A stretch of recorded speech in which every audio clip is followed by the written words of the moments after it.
de que hay mucho voluntario, de que somos muy solidarios y en esa época que ahora mismo ya no la tenemos un poco en el olvido, cuando había pues eventos, fiestas, siempre pues para recaudar fondos. Hay que decir muchísimas asociaciones y ONGs en nuestra ciudad pues que siempre están recaudando fondos y la parte económica ya saben que es muy importante, pero el voluntariado es fundamental. Saben ustedes que la mayoría de las ONGs, al ser sin ánimo de lucro, pues hombre, a lo mejor tienen que contratar a lo mínimo y básico, pues a lo mejor un administrativo, un psicólogo, un terapeuta y poco más, y el resto tienen que ser manos.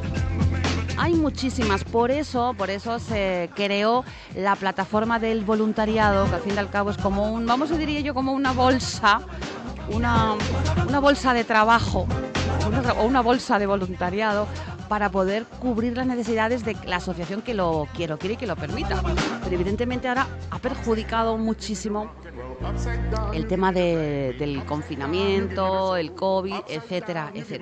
Bueno, pues para hablar precisamente de todo esto hemos invitado a la presidenta de la plataforma del voluntariado, nuestra queridísima y compañera Teresa Piedrafita. Buenos días, Teresa. Buenos días a todos. Buenos días, bueno, muchas gracias. Bueno, es el día 5 cuando se celebra. Es el día 5, el sábado. El día del voluntariado, pero claro, el sábado no vamos a estar aquí nosotros. No, mañana vamos a leer un manifiesto que leemos todos los años en la puerta del ayuntamiento.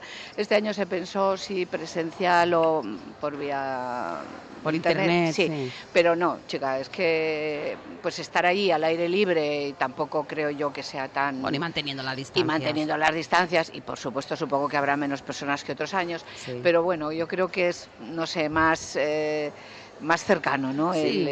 La presencia, como ya sabemos. Hacerlo visible y poner encima de la mesa la problemática del tema del voluntariado en estas fechas tan concretas. Sí. Porque como a todos, a cada uno, pues a unos en salud, a otros económicamente, tenemos una crisis brutal. El tiempo. Al final también ha afectado el tema del voluntariado, claro. El tema del coronavirus. Sí, claro, cómo no. Porque es lógico que, el voluntariado, como siempre decimos, está muy envejecido. Estamos muy envejecidos. Porque yo soy de las no muy mayores, y fíjate tú la pila de años que tengo. Y bueno, pues ese es un caballo de batalla que llevamos hace mucho tiempo, que tiene que haber relevo generacional.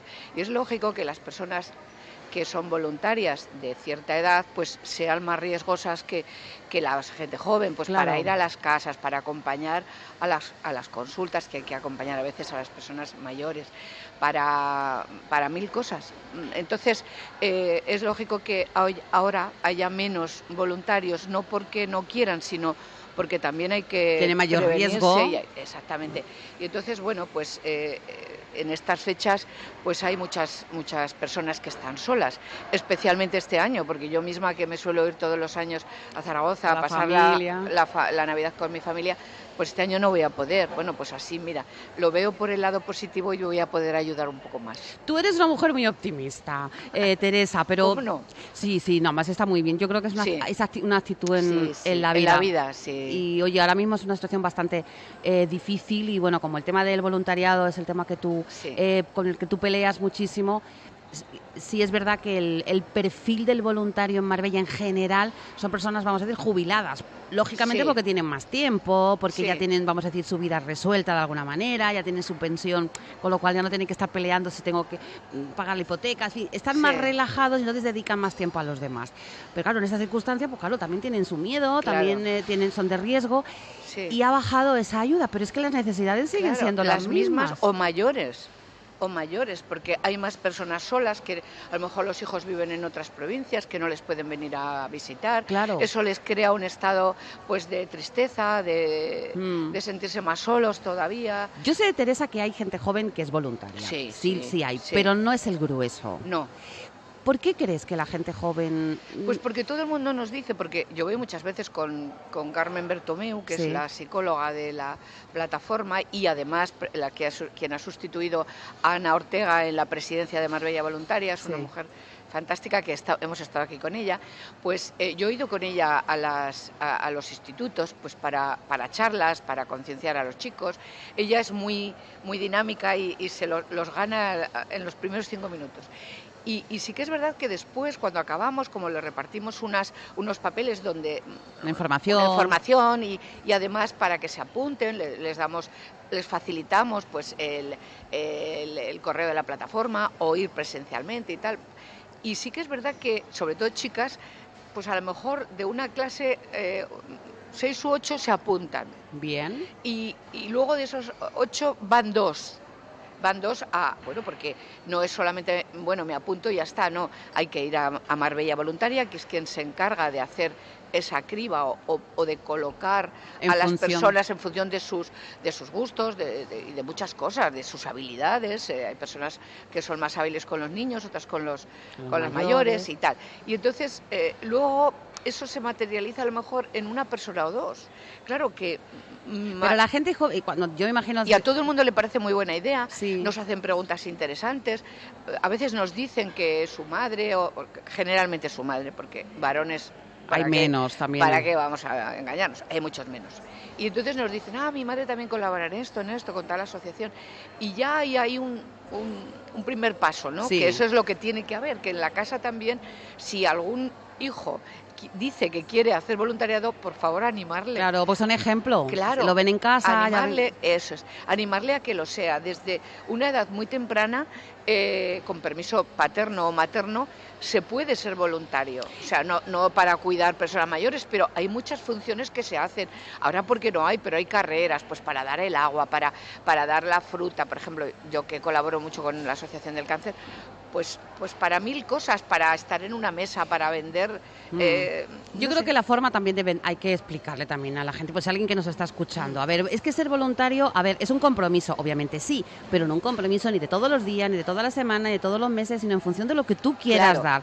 A lo mejor nadie te exige nada. Entonces, la plataforma del voluntariado es una bolsa de trabajo, como se llama, bolsa de voluntarios, y digamos ofrecen voluntarios a las asociaciones. Está la asociación del SIDA, la del cáncer, hay un montón de asociaciones. Muchísimo. Y luego te dicen, oye, nos hace falta dentro de la plataforma. Claro, 27 asociaciones. Entonces, a lo mejor tú dices, mira, pues yo vivo en la zona de Miraflores y yo trabajo todos los días, pero yo tengo, las tardes de los viernes las tengo libre y todo, yo puedo dedicar 3 horas, pero mira, Teresa, yo puedo ayudar en mi zona, porque yo lo que no quiero es coger el coche e irme hasta San Pedro. Y entonces tú, le haces un perfil. Pues yo tengo coche, o sea, yo puedo hacer recaos. Claro. A lo mejor tienes que ir a casa de una persona, cogerle la receta, se la llevas a la farmacia y cosas muy sencillas. Sí. Ese tipo de cosas. O hacerle compañía, estar ahí una hora charlando, porque, claro... O teléfono también. O por teléfono. Bueno, de hecho, durante el encierro, mucho de ese trabajo se ha hecho por teléfono. Y es más, están esperando que le llames. Si le llamas, por ejemplo, a las 4 de la tarde, ¡ay, te estaba esperando! ¡Qué mona! ¿Sabes? No sé, es como que te arreglas para charlar. Oye, Teresa, estamos hablando de que el perfil del voluntario suele ser ya personas jubiladas, que ahora han dejado de hacer voluntariado precisamente por esta circunstancia. Hacemos un llamamiento a la gente cuando decimos gente joven. Paco Cervera, buenas tardes. Buenas tardes. Venir en plan pacífico, ¿qué significa? Es que la semana pasada... ¿Qué pasa? Significa que la semana pasada tuve la impresión de que te había cortado muchas veces y hoy vengo dispuesto a no cortarte. Tú me puedes cortar todo lo que tú quieras, todas las preguntas que tú quieras. Además, hoy traemos un tema que para mí es una de las medidas más importantes que tiene la nueva ley. Sí, la ley CELA. Exactamente, la ley CELA. Esta ley tan discutida, con tanto ruido en las calles, la verdad es que hoy quiero que nos detengamos, si te parece bien. Qué bonito. En ese momento en el que hablamos de segregación escolar, de evitar la segregación escolar. Bueno, primero explícame qué es segregación escolar. Pónmelo, ya sabes tú cómo... Te voy a poner rápidamente un ejemplo y seguro que me vas a entender. Venga. Vamos a ver, y además nos viene muy bien porque hay que situar las cosas en el contexto en que se produce. Mira, el intento es que no haya ninguno de nuestros centros educativos que se convierta en un gueto. La palabra gueto te suena, ¿verdad? Sí. Ya supone que está en unas condiciones que no son las más deseables. Sí. Pues se trata de que ninguno de nuestros centros se convierta en un gueto educativo.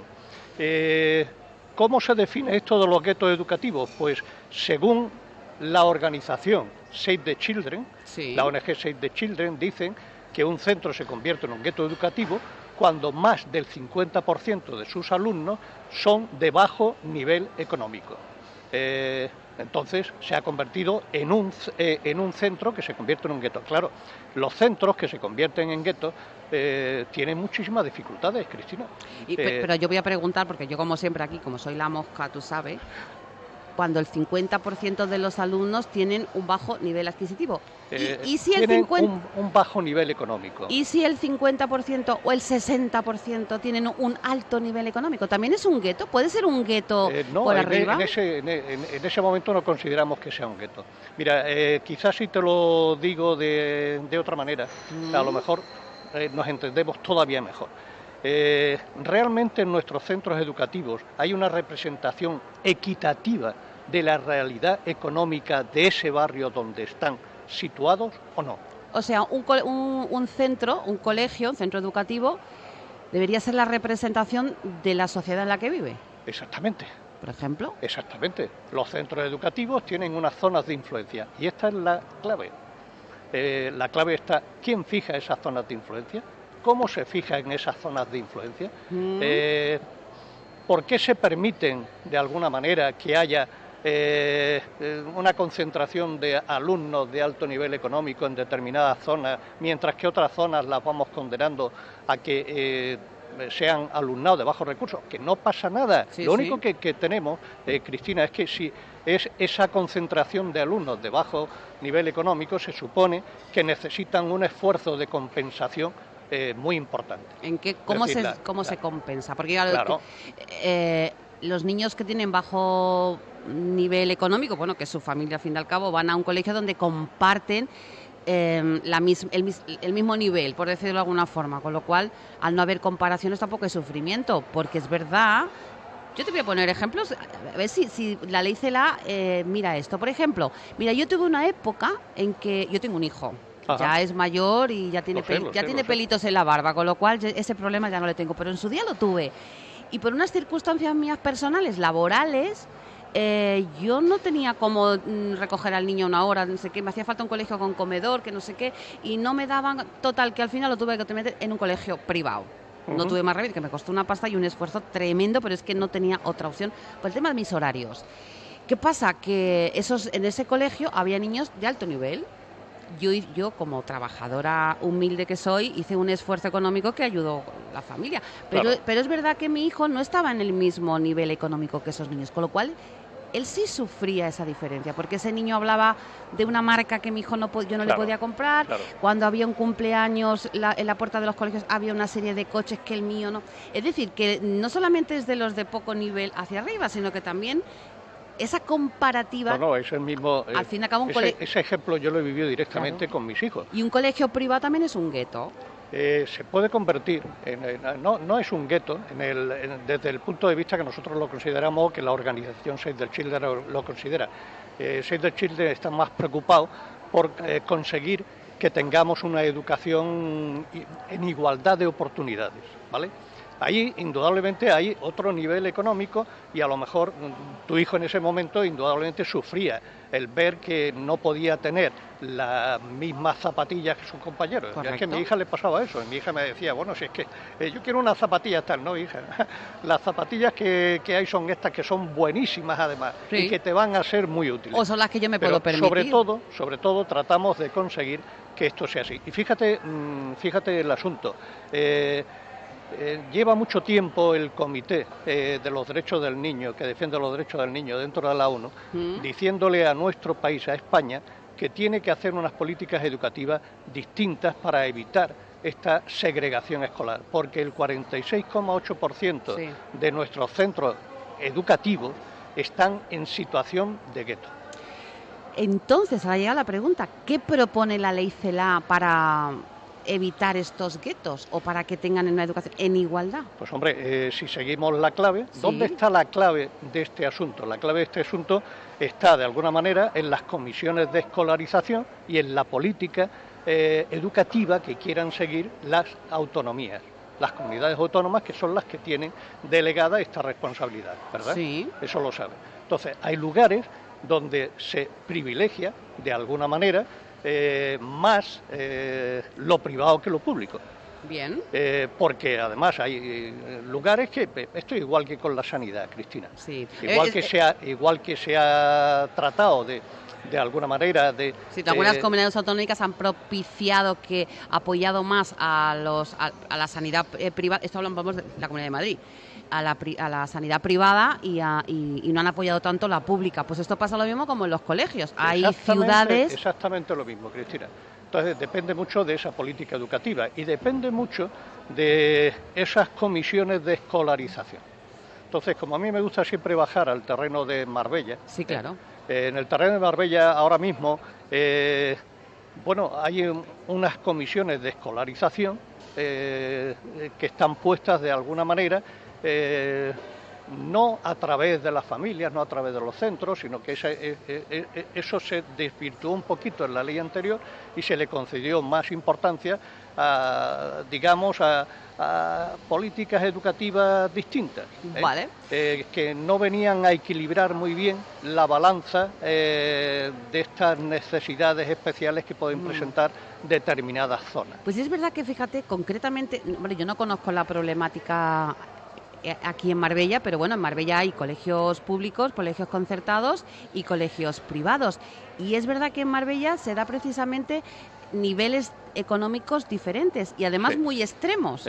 Hay gente que tiene un nivel adquisitivo medio bajo, pues porque a lo mejor entra un solo sueldo, bueno, pues esas circunstancias, o tiene un sueldo es 1000-eurista, y luego hay gente con mucho dinero que viven en grandes mansiones y tienen que les va muy bien, y estas dos sociedades convivimos. Y a nivel educativo hay niños, según un poco lo que tú me estás diciendo, que están de alguna forma condenados a estar en un colegio en estas circunstancias, y gente con mucho dinero que no quiere llevar a su hijo a un colegio privado porque no quiere que su hijo se mezcle con niños de otro nivel. Cristina, te veo hoy en un nivel pero muy alto. No, ya, pero estás en la clave del asunto. Pero eso está bien o no está mal. Yo creo que cada uno... Es verdad que el que tiene pasta... Es que no podemos hablar de bien o mal, depende de la conciencia social que tengamos. Yo entiendo perfectamente que tú, que yo, que otras personas, si les ha tocado el centro de referencia o un centro determinado que está en esta situación de gueto, ellos digan, hombre, si ya con el esfuerzo que tienen que hacer estos profesores, con la falta de medios, que muchas veces en estos centros los profesores se tienen que cuidar, lo primero, de ver si el alumno desayuna por la mañana o no, claro. Y de una serie de factores sociales que no te puedes ni imaginar. Y esos centros, además, perdona, sí. Dije que iba a callarme cuando tú hablas. No, es muy interesante lo que tú me dices, Paco. Es que creo que está el kit de la cuestión, de verdad. Si es que en realidad estamos contando lo mismo. Estamos en el kit de una cuestión. Entonces, la gente que puede y que conoce, porque indudablemente ahora estamos hablando mucho de libertad de quién y para quién, claro. Porque está claro que hay determinadas personas que no tienen ni idea de si este centro funciona mejor, aquel funciona peor y tal. A ellos les ha tocado esto y es el centro, es su centro. Bien. Pero otros que ven que hay esas dificultades, lógicamente, si tienen la posibilidad de moverse en otra dirección, lo hacen. ¿Cuál sería Pero es que además, fíjate, porque sí. se da una circunstancia, ya claro, solamente... Me interesa mucho tu opinión. Es que, no, te lo digo por esto, porque las zonas de influencia son distintas, aquí en Marbella, son distintas sobre los centros públicos que sobre los centros privados concertados. Los centros privados concertados tienen una zona de influencia muchísimo más amplia que los centros públicos. Más variada. No, y más amplia. Vale. Ocupan por extensión. Claro, aquí tenemos 3 centros concertados nada más, que yo sepa, vaya, sí. Si no me equivoco, María Auxiliadora, Rodrigo Bocanegra y es el Echamendi, de que está en la Colonia del Ángel. Sí. Claro, reparten una zona geográfica mucho más grande y hay más personas que pueden acceder a pedir una plaza en estos lugares. Estos lugares, sus plazas se van a llenar muy rápidamente. De hecho, siempre dice que hay lista de espera. Claro. Cuando llega la matrícula viva, que son estos chavales que llegan de fruto de los inmigrantes que nos van llegando y que hay que meterlo, hay que escolarizarlo, la junta de escolarización que tenemos normalmente siempre los envía a los mismos centros, a los centros públicos, ¿no? 1 de cada 9 de estos alumnos está en centros públicos. Y ¿Por qué no pueden llegar a los centros eso te iba a preguntar. concertados? Es decir, igual No pueden llegar a los centros concertados, primero porque no tienen plazas.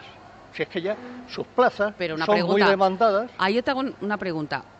Habrá hablado concretamente de estos casos puntuales. Pues un niño, pues que sus papás son inmigrantes, están recién llegados, a mitad de curso, y como están obligados a escolarizarse, siempre tú dices que se tiende a dar plaza a esos niños en esos colegios públicos. Pero por ley, yo creo que lo primero que tenía que cambiar es cuando Eso es lo que trae la nueva ley. Un colegio concertado que no tiene plazas, te la inventas como se la inventan los colegios públicos, porque los colegios públicos Pero, Cristina, cubren expediente todos los años, ¿no? Eso es lo que pretende la nueva ley.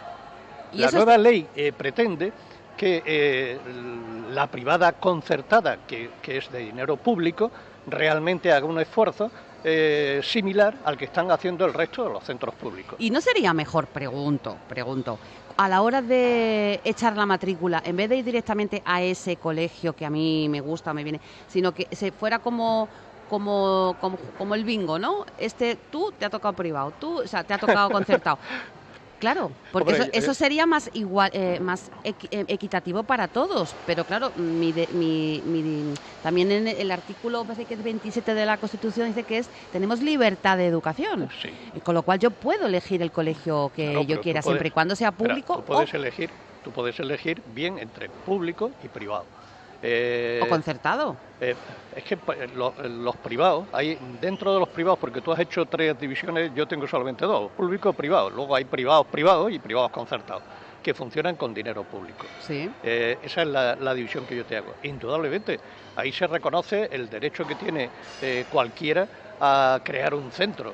Yo te pregunto, Paco, que tú has sido profesor toda tu vida, ¿por qué tiene peor fama los colegios públicos en cuanto a nivel?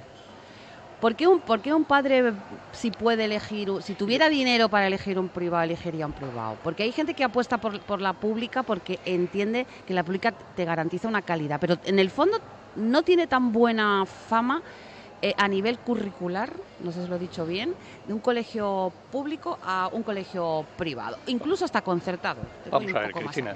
¿Por qué tiene mala fama? Cristina, primero deberíamos conocer muy bien la oferta que tenemos. Y creo que esa oferta no la conoce la mayoría de la gente. Uh-huh. ¿Vale? Yo puedo hablar con un poquito más de seguridad porque visito todos los colegios. He trabajado en privado, he visitado todos los centros públicos, todos los centros privados, al menos bien. de Marbella, me los conozco todos, Sí, ¿vale? muy bien. Incluida la educación especial. ¿Qué es lo que pasa? ¿Por qué hay estas diferencias que a veces son lógicas que aparezcan? Si yo tengo una clase con un número de alumnos ya excesivo para poder hacer una atención individualizada, Sí. y dentro de esos alumnos tengo un porcentaje de alumnos alto, de alumnos que van a necesitar una compensación educativa fuerte, si además, si ya estoy medio organizado, que ya cuesta organizarse con las diferencias de niveles, esta diferencia de niveles no es tan significativa en un colegio privado porque hay una selección económica hecha, ni es tan significativa en un colegio concertado porque de alguna manera también se ha facilitado que estas cosas funcionen así y no tengan el peso Sí. fuerte de alumnos que te llegan incluso que no hablan ni tu propia lengua. Y tú tienes que atender a todos los alumnos que tienes.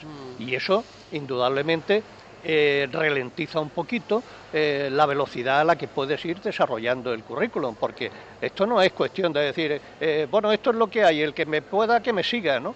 No, el que pueda que me siga, no, yo tengo que buscarme la forma de atender tanto a los buenos como a los menos buenos. Y eso requiere una inversión de tiempo importante y requiere medios, y requiere apoyos, y requiere cosas que estamos reclamando. Claro. Entonces, ahora, la nueva ley tiene, esto lo contempla y quiere que exista una mayor igualación en cuanto a los niveles económicos, es decir, que la red concertada que recibe dinero público participe de alguna manera en esto con la misma forma que están los centros públicos. Es decir, que si llega matrícula viva, también te toque a ti o le toque al otro. Que si hay que hacer me parecería justo, me fíjate parecería que bien. es una escuela, el esfuerzo que estamos haciendo por una escuela inclusiva, que ya llegará el momento en que hablemos de esta situación para analizarla, que es también muy interesante. Pero quizás lo más interesante que se encuentra es este intento que es un mandato ya de la ONU, que hace mucho tiempo que vienen diciéndonos, a España nos vienen diciendo, oiga, que tiene que hacer una política educativa distinta, que no pueden seguir segregando. Es que no solo hay segregación entre pública y concertada, Cristina. Dentro de la pública también hay centros que están de alguna manera segregando y no es fácil. Por eso es muy importante que esa comisión que existe de escolarización trate de buscar la mejor forma posible de partida, al menos darnos unas condiciones de cierta igualdad y que realmente esos centros recojan un poco esa situación económica del barrio, porque si los que están mejor se me van a la privada y los otros que han descubierto que hay otra forma de entrar en la concertada, ¿qué pasa? Que entonces nos quedamos nosotros con ese esfuerzo de tener que ir tirando de situaciones que son más complicadas que las que tú tienes. Con lo cual, la ley CELA, digamos, promueve que en los colegios que no haya segregación, es decir, que los colegios concertados también puedan entrar en este reparto. Ese es el intento. No se mete con la privada ni muchísimo menos. No, ni se mete con la concertada, si la concertada va a ser necesaria. Sí, pero van a entrar en el bombo. Y seguirá siendo necesaria. Sí.